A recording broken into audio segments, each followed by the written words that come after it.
Alright guys, so today I wanted to do a unboxing and review on my new folding hand truck. It has a capacity of 330 pounds. So you can see it folds up really nice, so you can keep this anywhere in your warehouse or your garage or anything that you like, and then it'll literally unfold. And then if you push that red button, it'll come up. So now you have yourself a full dolly.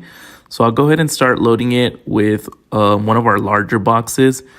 This box weighs about 80 pounds or so, so we'll just go ahead and slide it under.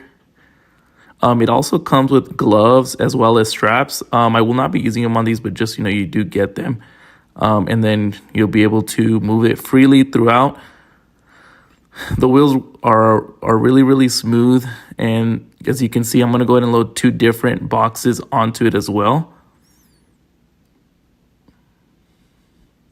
Makes it super easy and convenient to move anything around. Like I said, whether it's in a warehouse or a garage or an office, it can be very, very convenient to have and own.